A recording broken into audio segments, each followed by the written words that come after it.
Perfect. So I want to welcome everyone to this webinar.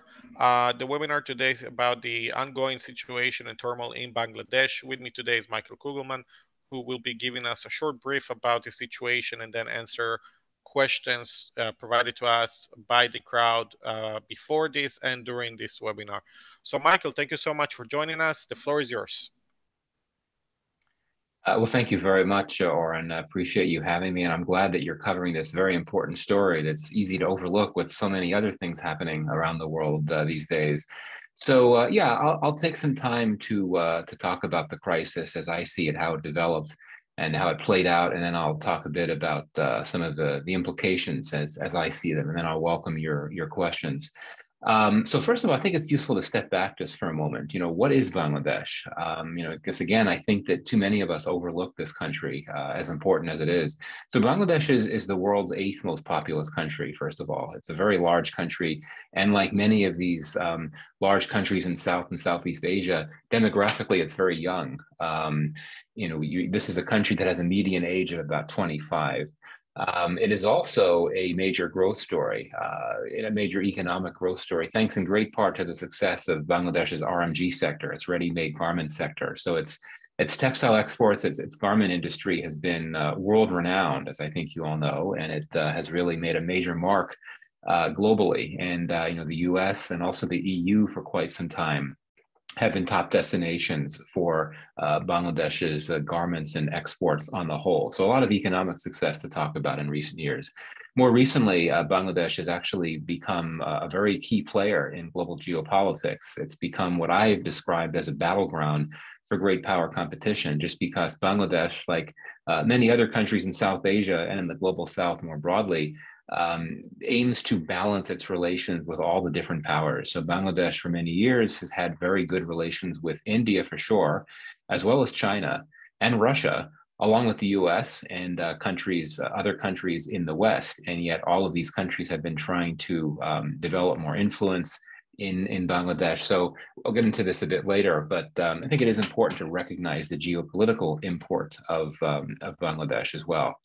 So in looking at what's played out in Bangladesh over the last few weeks, I think it's important to identify two key developments that emerged over the last few years that I think provide some important context for looking and assessing this recent crisis. One, I mentioned before that Bangladesh experienced this great growth story. Really was one of the great economic success stories across Asia, not just South Asia.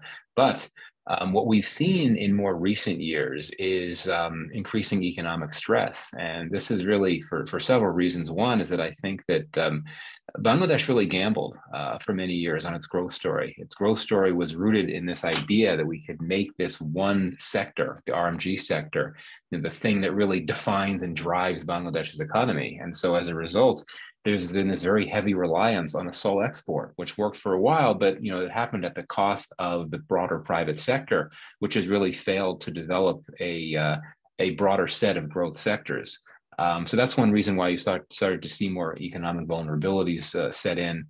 And then you had the same developments playing out around the world that have affected many economies, COVID, and then the war in Ukraine. This led to these external developments that precipitated inflation, volatile, rising commodity costs, power shortages. Bangladesh was hit by all of these in recent months. And so we actually started to see some anti-government sentiment bottling to the surface. In December of 2022, the opposition party, which had really been weak and divided because of Sheikh Hasina's heavy hand, staged a pretty major protest against inflation. So this was a good year and a half ago. So, in recent weeks leading up to the crisis, you had significant levels of economic stress that were making people increasingly unhappy and concerned about their well-being and about their perception that the government in Bangladesh was not doing enough to address this economic stress. Even though Bangladesh did get an IMF bailout of nearly $5 billion last year, which stabilized things for a while, but only to an extent. The second big development that emerged in recent months was the most recent election in Bangladesh, which took place in January. It was boycotted by the opposition.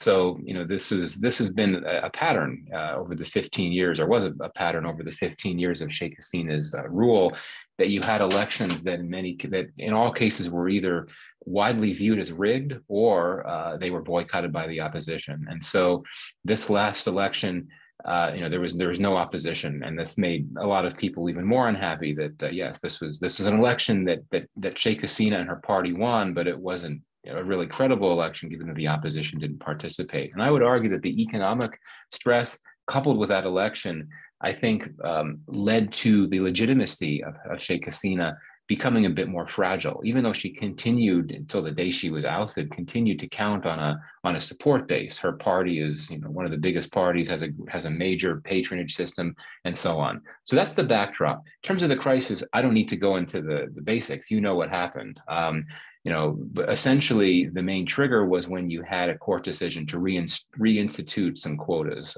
job quotas.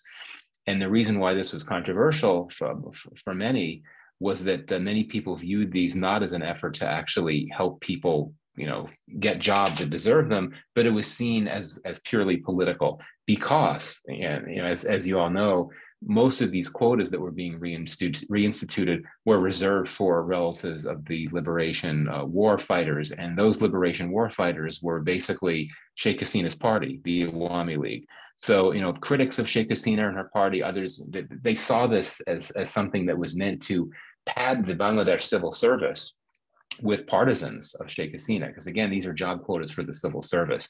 Given the economic stress that I mentioned, this was particularly troubling for many people, particularly young people, for students who are soon going to be looking for jobs. Keeping in mind, Bangladesh is a country where 2/3 of the population is of working age. It's a very young country.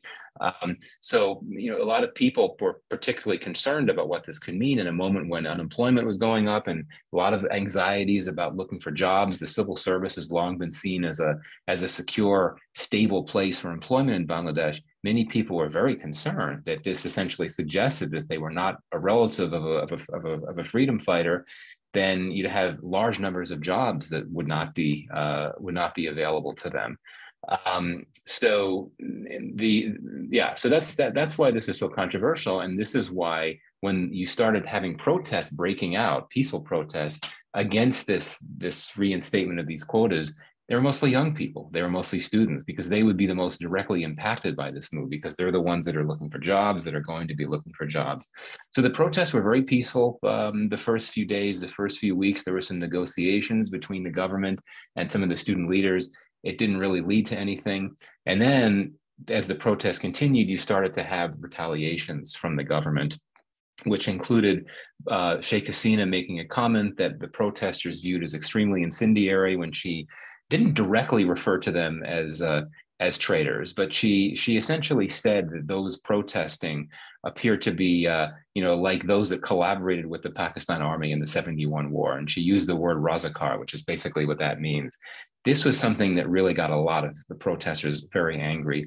At the same time, this is when you started to see the student wing of the then ruling party, the Chhatra League, the student wing of the Awami League, beating up some of the peaceful protesters. The police then started to get involved, used a lot of force.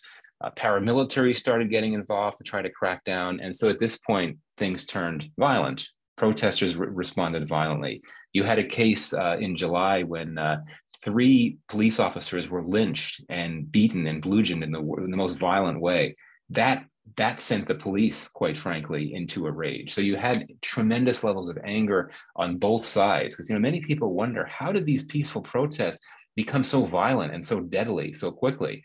I'm trying to explain that here, keeping in mind what I also said before about the lingering or the growing concerns among many of the public about economic stress. That played into this as well. And as the repressive responses continued, that then released pent-up grievances harbored by many in Bangladesh about the Sheikh Hasina government's repression, as well as corruption, and simply a lack of good governance. And the forms of repression were utterly egregious. We're talking about things. Some Bangladeshi journalists did an investigation published in the Daily Star newspaper several weeks ago, indicating that you had as of early August, there were about 200 confirmed deaths from the deadly violence, and about 39 of them, I think, it was 39 came from people who were shot in the head. I mean, we're talking about peaceful protesters here. There were also helicopters used to fire down on crowds. That killed a lot of people. Anyway, so the level of violence, the level of repression, the extensive repression was just striking.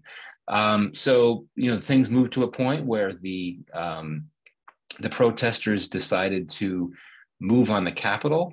This was on August 4th. They were originally going to do it August 6th, but they decided to do it August 5th, just because that Sunday, that August 4th, was the deadliest day in Bangladesh's history since 71, when nearly 100 people died. And so at that point, Sheikh Hasina was continuing to double down. She said that this could be managed through police crackdowns and all.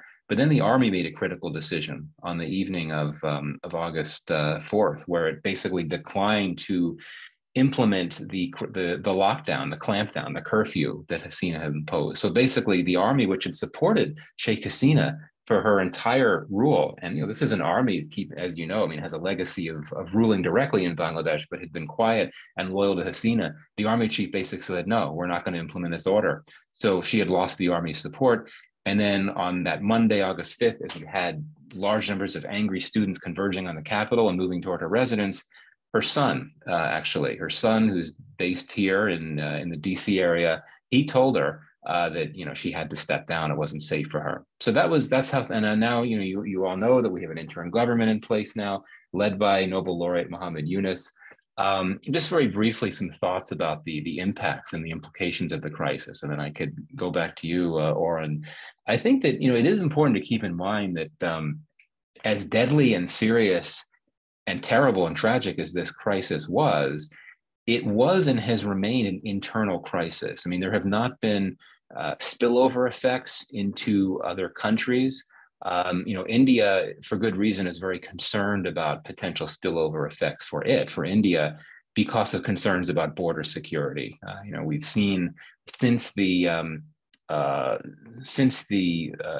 Hasina left and since the interim government took over, there's been a lot of retaliatory violence targeting Awami League people, anyone perceived to be close to them, and that includes religious minorities, including the Hindu community. I do think that some of the commentary has exaggerated the number of attacks, but there have been quite a few. And India worries that extended unrest could increase the number of people coming into India or trying to come into India via the border, a border that tends to be tense even in the best of circumstances. There have been some cases of Indian border guards firing on Bangladeshi refugees, immigrants coming in. So India worries about that.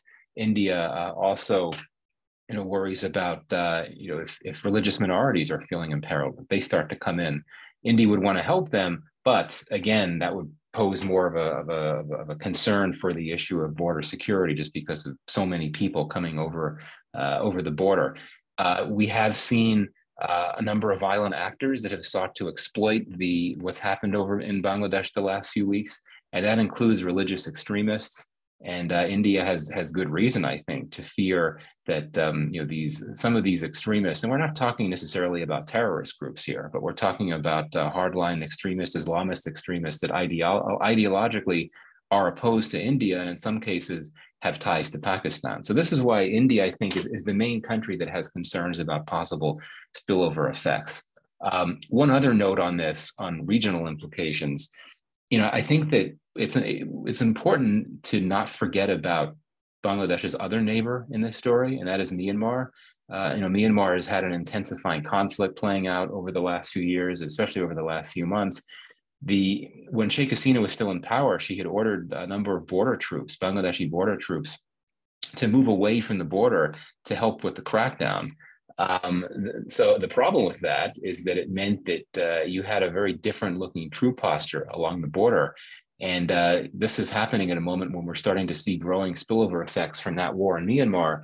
There's been mortar fire, rockets that have come into Bangladesh. There have been several deaths of Bangladeshis hit by that violence. Very ominously, the Rohingya community has been facing yet again new cycles of violence that have been hitting them hard. So we started to see growing influxes of Rohingya coming into Bangladesh. That's probably going to intensify. But with the army first having been, in some cases, some of its troops were redeployed to focus on things happening elsewhere in the country, and with the army now playing a very prominent, though indirect, role in managing this uncertain transition in Bangladesh. This means, I think, that there's a risk that the army will be distracted, and it already has been diverted from this very volatile border with Myanmar. But aside from that, I think that the regional implications are relatively limited. Going into the broader implications, I think first we have to look at the state of play in Bangladesh. You have an interim government led by Muhammad Yunus and comprised of about a number of 16, 17 advisors. Most of these people are prominent leaders in their fields. You got human rights leaders in the interim government. You have a former diplomat who's the foreign affairs advisor. You've got several prominent economists who are in there. There are one or two Islamists, those that have advised Hafizat and other Islamist groups in Bangladesh. It's a very diverse group, and so I think one could say, oh, that's great. That's what Bangladesh needs. You want a wide variety of folks to come together and help move the country forward. But a lot of them don't agree on things. And none of them have any experience governing. And of course, Yunus himself doesn't have any experience governing. So one of the many questions moving forward is will this interim government be able to develop a consensus, a plan for a peaceful transition? What we know at this point is the interim government is in power constitutionally. An interim government can only be in power for 3 months before elections. But one could argue that things might be a bit different this time. I mean, the Bangladesh president, which is a ceremonial role, he dissolves parliament after Sheikh Hasina left. But he didn't dissolve parliament because the current government's term was up. It was because Hasina fled the country and resigned suddenly. So some have argued that maybe the theory of necessity should govern the way in which Bangladesh goes about things, suggesting that there may be a justification to be made that that this interim government should stay in power for a longer time. My sense is that we're not going to see elections anytime soon. The main opposition party, or what had been the main opposition party, the BNP, has been calling for elections. That's because it would probably win them if they happen soon. It's probably the only party that would have a chance of winning elections now. But I think that Yunus and I think that others within the interim government would like to focus on really stabilizing the country, restoring law and order, achieving some degree of economic stabilization, and really focusing on reforms, particularly institutional reforms, depoliticize institutions, restore accountability, build more trust between public institutions and the public. And I think one could argue that, it may be, if you have elections, you may have a greater chance of reconsolidating democracy if you focus on those institutional reforms first.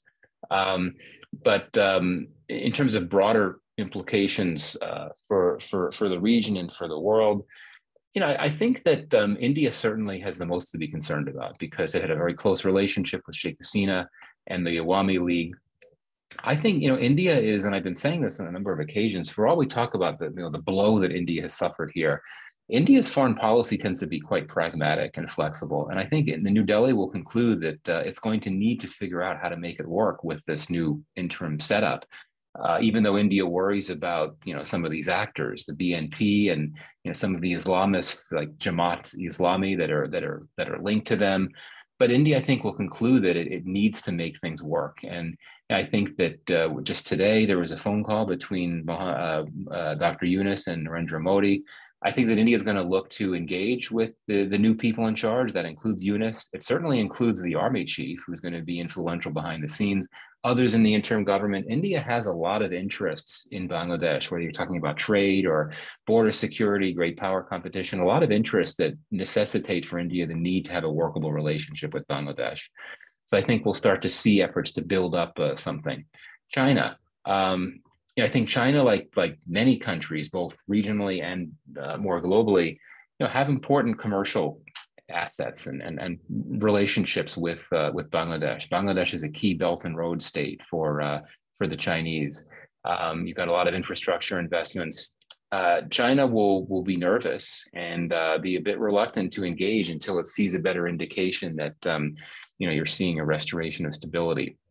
But I think that China is a country that, no matter what the government looks like in Bangladesh, will want to see China continuing to engage with the government. And I'll say this, that since we can assume the interim government has no Awami League in it, whatever comes beyond the interim government, we don't know, but there's a good chance for the foreseeable future, we are not going to have any Awami League presence in the government. And Sheikh Hasina and the Awami League had a very special relationship with Modi and the BJP, quite frankly.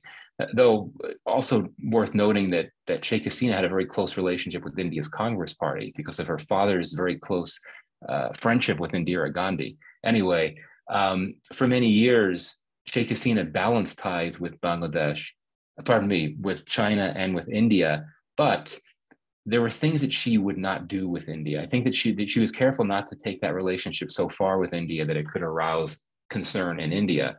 That will not be the case with the next government. I think this next government will not feel constrained to, move even closer to China than it already is, and not worry about what India might think. Even though this new government will want to have a good relationship with India, in my view. So, broader implications. I think that the U.S. has welcomed the interim government. The U.S. is very comfortable with Mohammed Yunus, knows him very well. Of course, Yunus becoming the head of the interim government and his good relations with the U.S. has fueled these ridiculous conspiracy theories that the U.S. was behind Sheikh Hasina's ouster. It was not. Neither was Pakistan. Neither was China. But I think that the U.S., like so many other countries, will want to see more, get a better sense as to what's going to happen with the transition. Comfortable with the interim government, but we'll want to see what's going to happen. We'll certainly want to see restoration of law and order. But I think that the U.S. will be certainly comfortable working with this interim government. So yeah, there are other things I could say, but I'll wrap there and welcome your questions.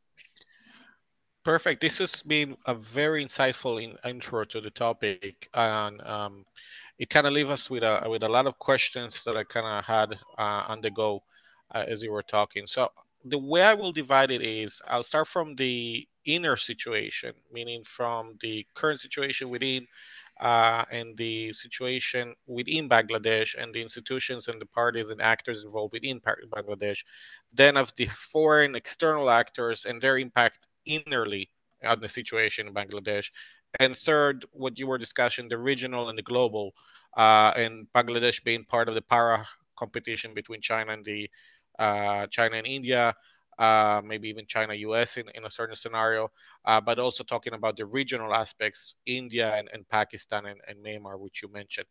So let me start with the first question more internally. Do we see any other actors involved in the power grabbing situation or involved in the power competition in Bangladesh, which are not related to the army, which is currently in position of power and currently leading the country? Yeah, thanks. Indeed. Yeah. And one should clarify, I guess, that the interim government is civilian led. It's led by Yunus, and everyone in it, all of the advisors are civilians. But indeed, the army, because of the power vacuum that resulted when Hasina left, the army has had to step in, even though I would argue that the army is not as comfortable being involved in politics as was the case going back 15 years. The last big crisis Bangladesh had between 2006 and 2008, there was a long interim government in power and the military was directly leading it. I think the army is a bit less comfortable about that. But yeah, the army is playing a very influential role. So I think one of the key actors that we haven't really discussed, and it's new, is students. I mean, it's fascinating that you actually have two of the students that were involved, that led the protest movement. They are members of the interim government. One of them is leading the. And when we talk about advisors in the interim government, basically these are equivalent to ministers in an elected government. One of these students is leading the youth ministry. I mean, this is remarkable if you think about it. I mean, there is a rich tradition in Bangladesh of youth activism and youth politics, but to actually have two students leading or serving as leaders in an interim government is remarkable. So I think that's something to watch, and they're very influential. It was the students that made the pitch for Yunus to lead the interim government. And he did. And obviously, if the army chief or other influential factions didn't want that to happen, they would have stepped in. But clearly, they were comfortable with it as well, or they were willing to defer to the students. There's been some talk that the student protesters may want to form a political party, which would be meant to sort of serve as a contrast between the established political parties, which, as many old political parties are in South Asia, they're dynastic, they're corrupt, and so on. And this is actually, I think, another reason why an election is not likely anytime soon. I think that the student leaders would want to have time to develop a political party to make it competitive in an election. So you've got the students, you've got the interim government, you have the president of Bangladesh. But again, we're talking about a fairly ceremonial position right here. Other actors, the Awami League, we shouldn't rule out the Awami League. You should never give up on comebacks. You should never rule out comebacks by dynastic political parties. Sheikh Hasina is out now, and there's been this harsh crackdown against Awami League. Many of the other Awami League leaders have been arrested. Some have fled the country. Others are in hiding. Some feel for their lives. But so they're not in the picture right now. They're not a part of the interim government. They weren't involved in the negotiations that led to it. So they're not in the picture. You have the BNP, which is the main opposition, which is not a part of the interim government either, but they're definitely around. There've been some, they've been very active. Many of the BNP leaders are outside the country, and that includes the son of the head of the BNP, Khalida Zia. Her son's been in London for many years. I imagine we could see some of these exiled BNP leaders returning to Bangladesh in the coming days and weeks. Khalida Zia herself had been released. She'd been in jail. One of the first moves the interim government did was to release her from jail. Her health's not good though, so it's unclear how much she can do. Then you have Jamaat-e-Islami, which I mentioned before, which is not a party that, this is a party that was actually banned. It was banned from participating in elections some months ago by the Awami League when it was in power. And then one of the last decisions that Sheikh Hasina did before she resigned was to ban Jamaat entirely. So that was not a court decision. It was Hasina's decision. So it'd be very easy. I don't think there's anything keeping Jamaat from being a political player. This is very concerning for India, among others, just because Jamaat, it's a hardline group, and there are some documented links between Jamaat and some Bangladeshi terrorist organizations, particularly the JMB, Jamaat-e-Mujahideen Bangladesh, which has staged terrorist attacks in the past. Jamaat is a wild card, right? I mean, it doesn't have a presence in the interim government, but it has mobilizing capacity. Unfortunately, I think a lot of these retaliatory attacks post Hasina's ouster have been carried out by Jamaat. How the interim government handles that group, I think, will be very interesting. The students, so far as I know, who project themselves as secular, liberal, they don't want Jamaat to be around. But it's hard to make a group like that go away, particularly because of its links to BNP. So that's basically it. But yeah, I think that my main point here is not to take lightly these student leaders. I mean, it's remarkable. They're not just students that are hanging around.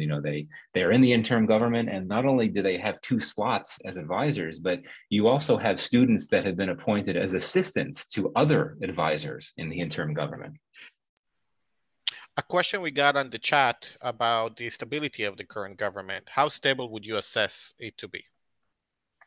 I mean, right now it's very stable. I mean, it has the support of all the people that matter in Bangladesh right now, starting with the army chief. And that's significant again, because, the army had been very loyal to Sheikh Hasina. The army chief is related to Sheikh Hasina. There's a family relationship right there. But the army is behind this interim government. Yunus has the support. I mean, Yunus was a bit of a controversial figure because he was such a sharp critic of Sheikh Hasina and the Awami League. But in terms of those that are running the show now, everyone's very comfortable with Yunus. So it's stable now, but I think we'll have to see what happens in the weeks and months ahead. Given how much anger there is in Bangladesh about governance and so on, if this government struggles to restore law and order, if it struggles to stabilize the economy to an extent, it would not take much for people to turn their anger on this interim government. But for now, its immediate term prospects, it is. I think it's safe and it's stable. Do you see the economical issues that I wouldn't say maybe were the cause, but definitely fueling some of those protests, in addition to the political aspects that were involved with the elections and with the appointments and the quotas and so on. Do you see the economical issues, whatever the government will be now or in the near future? Are there are those issues can be resolved? Are those issues that can be dealt, or are those issues that need to be kind of tranquilized by having other political gestures being taken into account and addressed? Because not always the economic aspects can be solved. Sometimes the economy, it is what it is. Yeah, no, you're absolutely right. It's not going to be easy. And, as I was saying before, I mean, Bangladesh's economy has some significant structural weaknesses, such as the lack of a diversified export base. That can't be resolved overnight. But I think that where the government, where the interim government is going to be looking to make some useful interventions is, really restoring investor confidence. You don't have, quite frankly, you don't have a large number of foreign investors in Bangladesh, particularly compared to in India, but you do have a number of major foreign firms, including energy firms, that are very active on the ground in Bangladesh. And I think it's important for the interim government for those companies to feel safe. There's been so much violence and unrest of late, and this is why restoring law and order is so significant. I think that you could achieve a semblance of economic stabilization just by stabilizing the country more broadly, so that businesses can be open. And here I'm not just talking about foreign firms, so the textile factories don't have to shutter as they did for quite some time earlier. So I think that'll be a key issue right there, is just restoring investor confidence and ensuring that businesses can work and feel comfortable doing so. But I think that it'll be difficult to see those economic improvements in place until this government sort of comes up with a plan for what it wants to do, right? I mean, it still hasn't done that. It hasn't indicated how long its interim government will be in power. It hasn't indicated what's going to happen with elections.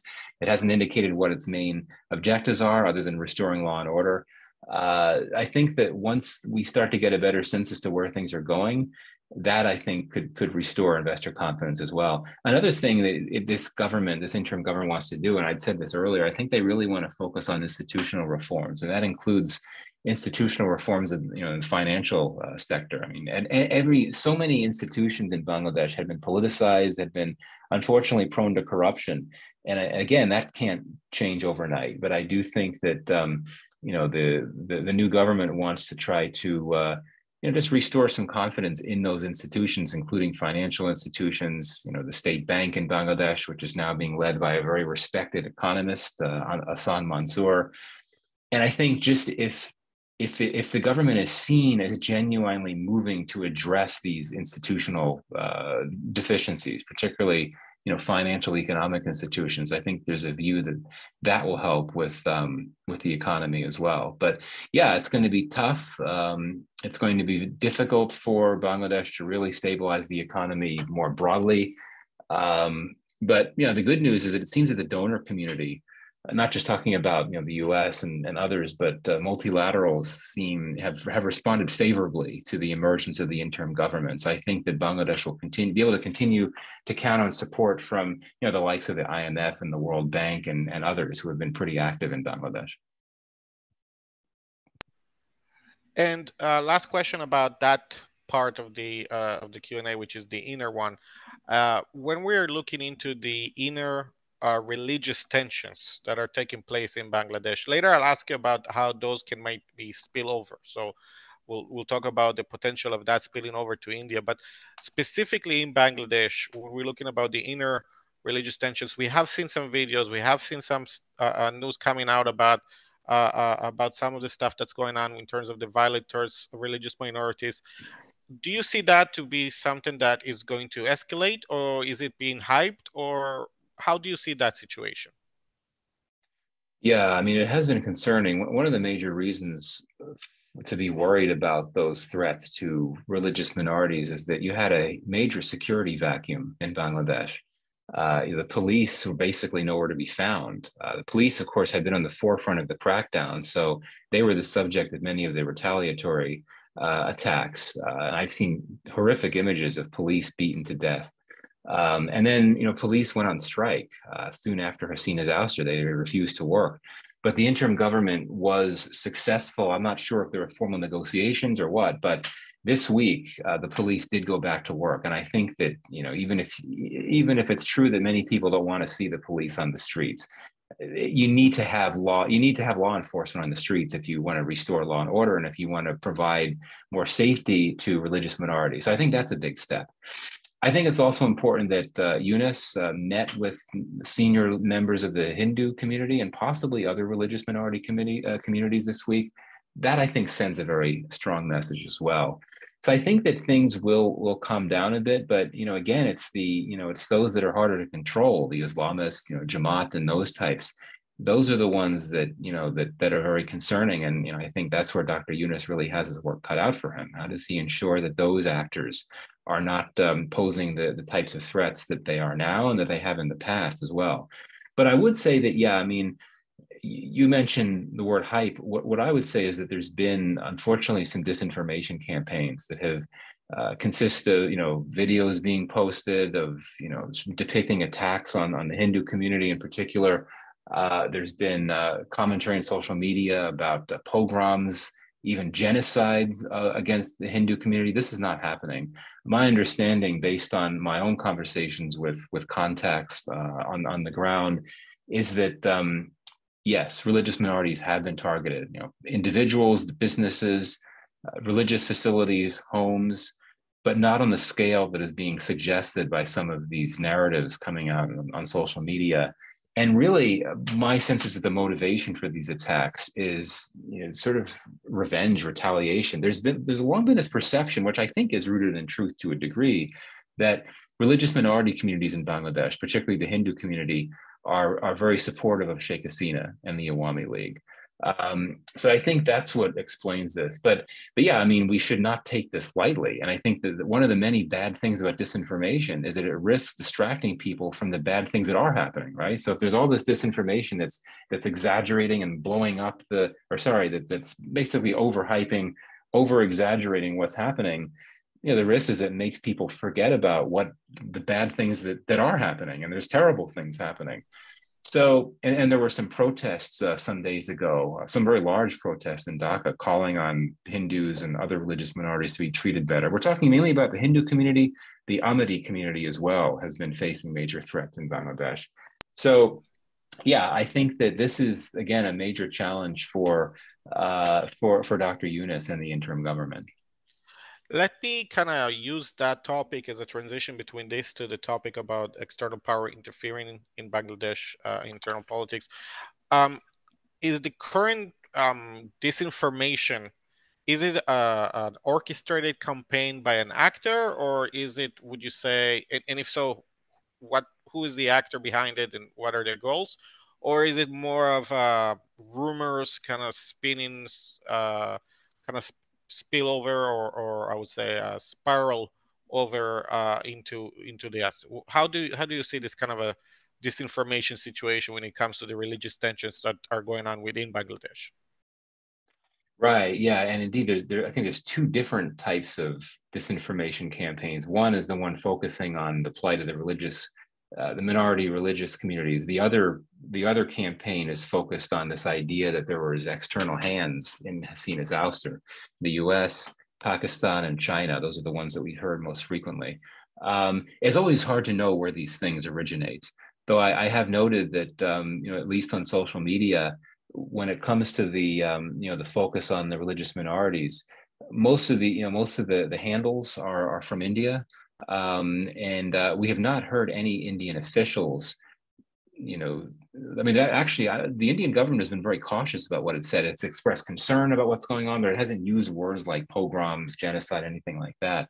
But this doesn't rule out the possibility that you could have, Indian actors, Indian intelligence encouraging certain types of narratives be put out there. I don't know. One can't rule anything out. But yeah, I think that many in India are genuinely concerned, and for good reason, that Hasina's departure is something that could really embolden and inspire these religious actors. And Hasina was, she projected herself as the secular moderate force that held those dangerous forces back, even though Hasina herself was prone to appeasing some of these Islamist actors at times. That's a whole other story.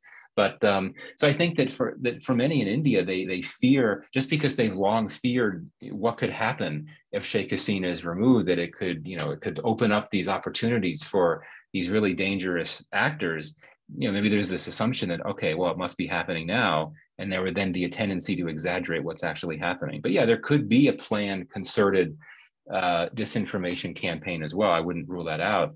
And also the fact that Sheikh Hasina's son has on many occasions fed into these disinformation campaigns. Sheikh Hasina's son, he's really been Sheikh Hasina's main spokesperson since her ouster, and he's given a lot of interviews. And each time he's given an interview, he's basically brought attention to the plight of the Hindu community, which he paints in very, very alarmist terms. And he also has said, he said that, I'm sure Pakistan was behind this. I wouldn't be surprised if the U.S. was as well. But I think it's notable that outside of hardcore Awami League supporters, not many people in Bangladesh are giving credence to these two disinformation campaigns. I think that's significant. How is India responding to this situation? Is India trying to interfere slash to I wouldn't use the word shape, but is India hand is involved in some way or form in the design slash in the making of some of the political moves that are taking place at the moment, or is India basically taking a more cautious approach? Yeah, I mean, since Hasina left, India hasn't really had much leverage in Bangladesh's politics, just because for so long it had invested so heavily in the in Sheikh Hasina and her party.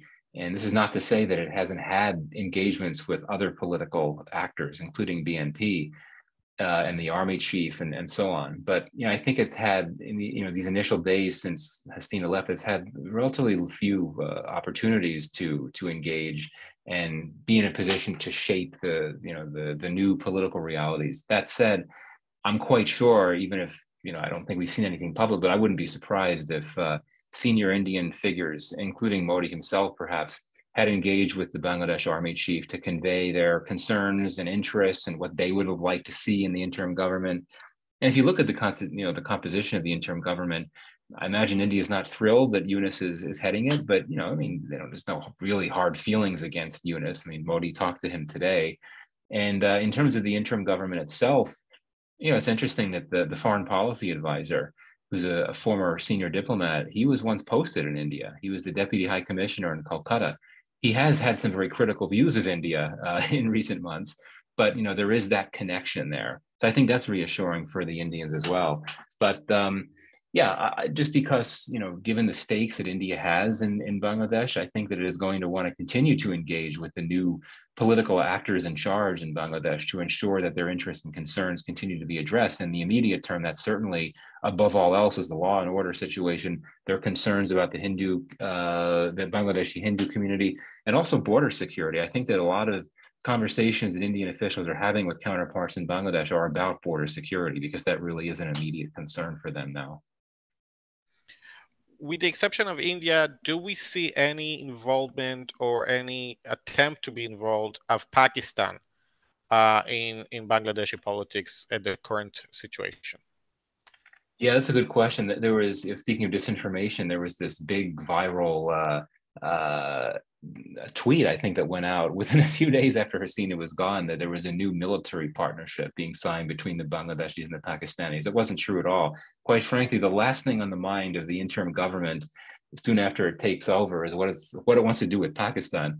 But yeah, I'm not aware of any indications that that Pakistan has been engaged. I mean, Pakistan has all kinds of things happening in at home, but I think Pakistan does sense an opportunity, just because I mean, obviously the history here, going back to 71, the relations had been very fraught with Bangladesh.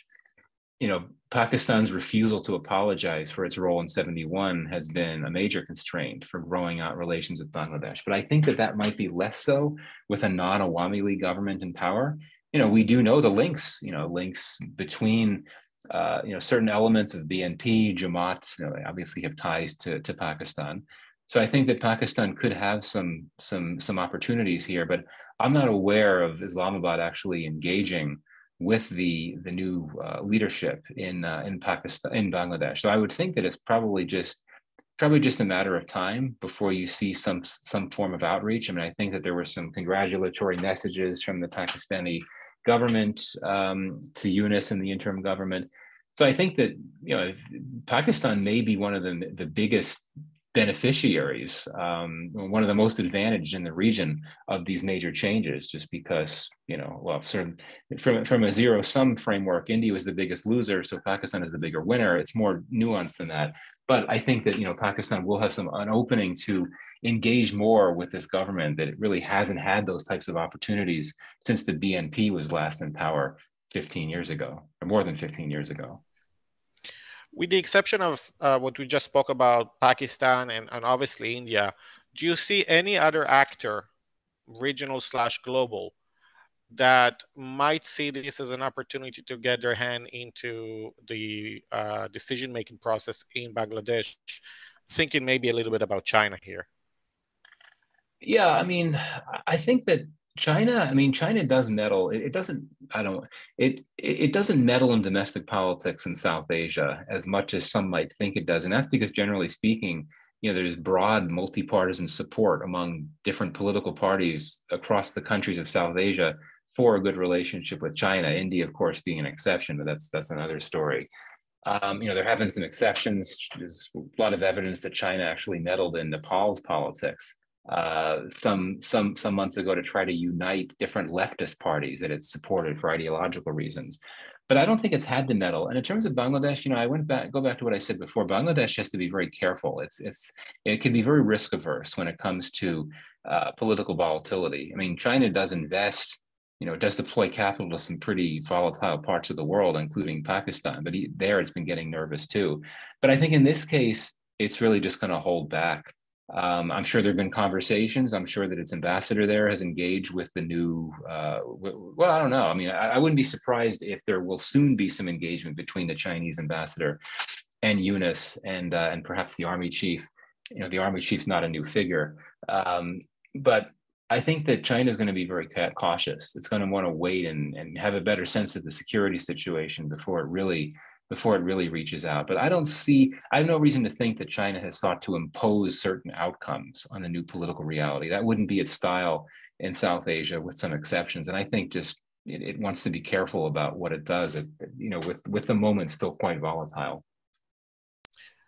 Moving to the third part, as we enter in the last 10 minutes of our Q&A, about the potential of spillover and the potential of implication in other actors on the regional scale. So you kind of hinted, you kind of mentioned it, you kind of dropped it a little bit about the situation going on in developing in Pakistan. How much do you see the situation in Bangladesh impacting, inspiring, pushing, driving different actors in Pakistan to take actions, to take some measurements which they maybe have avoided before? How do you see the situation in Bangladesh basically impacting the internal situation in Pakistan? Yeah, that's an interesting point. I've actually commented on this before that, I think there could be some lessons for the Pakistani leadership, and particularly the generals that are, essentially leading the show. And I say that because what Bangladesh showed is that even if you crack down as hard as possible on the political opposition, that won't necessarily prevent large mass public uprisings impelled by a range of grievances, economic, political, concerns about repression, concerns about corruption. This is what Pakistan is dealing with right now, right? I mean, Pakistan has cracked down hard on Imran Khan and his party. And yet many people are very angry in Pakistan about the economic situation, about what they view as this unending corruption, repression, and all. So the cases are very similar. But there's a big difference, and that's just, the broader realities of Bangladesh and Pakistan. They're very different countries, and I would argue that, and this gets into sort of some controversial, delicate things. I won't push on this too much. Bangladesh is a bit of a less complex country than Pakistan does, right? I mean, ethnically, it's a country. It's Bengalis essentially. I mean, they're of course minorities of all forms, but ethnically speaking, these are largely Bengalis. The country came into being through a very uh, long, relentless nationalistic campaign that began with a movement in favor of the Bengali language, which was being marginalized, and then that morphed into this broader, independence movement led by Bengalis. Pakistan, it's a very different situation. You have a range of ethnic groups. It's just a much more complex demographic, and I would argue that makes it more difficult in Pakistan, or not more difficult, it makes it less likely that you would have issues that would galvanize the entire country. So as a result, I mean, mass movements have been siloed in Pakistan, right? So in Balochistan, there have been mass protests against misgovernance there. But those protests, I mean, even though some of those Baloch protesters have come into Islamabad, they haven't galvanized the broader country, right? In Khyber Pakhtunkhwa, you have Pashtuns, which are the dominant ethnicity there, that have been very angry, protesting against terrorism, against the military's actions. Again, that has not mushroomed into something broader.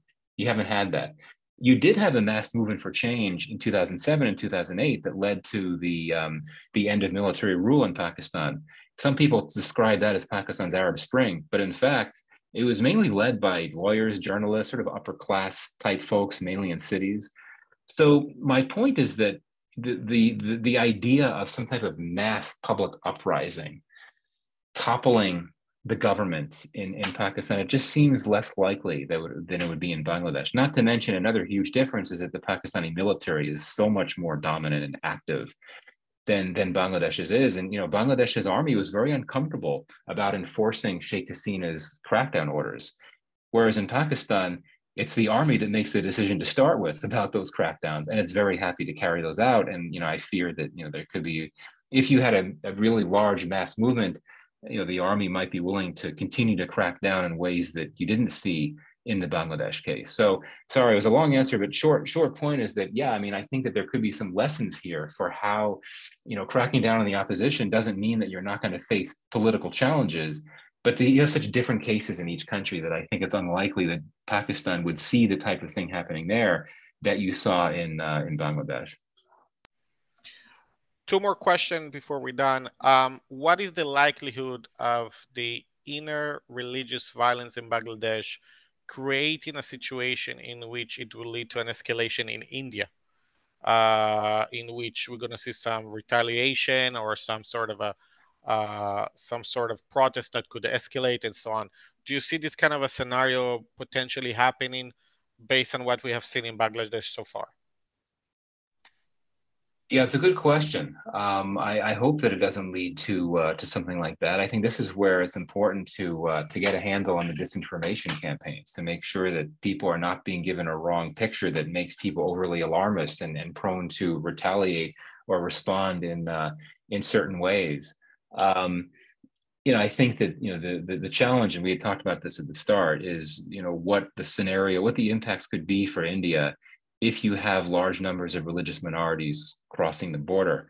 India does have a relatively new law, a citizenship law, that provides fast-track citizenship for members of most religious minorities coming into India from other countries, including Bangladesh. So I think that there would be accommodations for any Bangladeshi Hindus that are coming in, but that would not be the case with Muslim minorities that are coming into India, such as Ahmadis. They're not covered in the Citizenship Amendment law. That's why it's controversial. There's long been volatilities in Northeast India because of this, the fact that you've had large numbers of immigrants, refugees coming into India, and there's been some tensions, ethnic tensions, economic tensions over perceptions that jobs are threatened. That's not necessarily an accurate perception. But given that you're talking about a bit of a restive region, Northeast India bordering Bangladesh, this is where I worry. If you have extended unrest, if you have so many people fleeing Bangladesh, that could have, I think, implications for India's security stability situation, just because of all the people coming across the border. But as I said before, I'm cautiously optimistic that we're not going to see this type of thing happening. I think that I'm fairly confident these retaliatory attacks will start to diminish. One can't predict what's going to happen months from now, but right now I'm a bit more optimistic. Last question before we kind of conclude. How do you see the current political situation fitting in the power competition between India, China, and more on a more larger scale, US and China? Yeah, I don't think that's going to change, quite frankly. Yeah, I think the one change we could see, I think I mentioned this earlier, the current government, the interim government, will want to balance its relations with all these different countries, just as the previous government did. But I do think that it'll be less, it'll feel less constrained about how far it goes with China. So this is where China could win, and by extension, Pakistan is a close ally of China. We might see a willingness on the part of this new interim government to do more with China on the defense side, for example. I mean, defense relations between Bangladesh and China actually grew in the Hasina era. China's backing some pretty significant sites, including a submarine facility in Bangladesh. It's financially supporting that. Maybe this new government will be willing to go a bit further. I think it's the defense side. I think that's where Hasina was a bit reluctant. I mean, commercial relations with China are one thing, but defense relations with China are another. But India will be concerned about this, and Dr. Yunus and others in the interim government would know that. But yeah, I think that on the whole, I think that we'll continue to see the same. We'll see continuity in Bangladesh's foreign policy, and that includes managing relations. There was this idea that Sheikh Hasina's father, the independence leader, he came out with this idea of friendship to all, malice to none. It was sort of similar to India's non-alignment strategy. This new government in Bangladesh would not explicitly uphold that, because that was something that became closely associated with Sheikh Mujibur Rahman and his daughter, Sheikh Hasina. But I think that the policy will be very similar, managing Bangladesh's relations with all these countries, meaning that this new government will face the same challenge that Sheikh Hasina did as a non-aligned state. How do you manage relations with all these different powers at a moment when great power competition is becoming so intense and is playing out a lot in Bangladesh? Because again, and it's not just the US, India, and China, it's Russia. Russia is a very critical investor in Bangladesh's nuclear energy sector. And Russia sent two naval destroyers into a port in Bangladesh earlier this year. It's the first time it's done that in years. That's not something the U.S. liked. So the pressure will continue to be on this new government as things play out in the coming months. Well, at this point, we're going to have to conclude as we reach the end of our webinar. This has been a very excellent webinar in terms of answering all of our questions. Michael, thank you so much for joining us and answering the questions and providing us with the information about the ongoing situation and the developments in Bangladesh. I want to thank everybody who joined us today for this webinar and for the questions you sent us before and during the webinar itself. As a reminder, this has been recorded. We're going to upload the video on our YouTube channels. And I hope you will join us to our next webinars as well. So thank you very much, everyone. Thank you, Michael. Thank you. Thank you.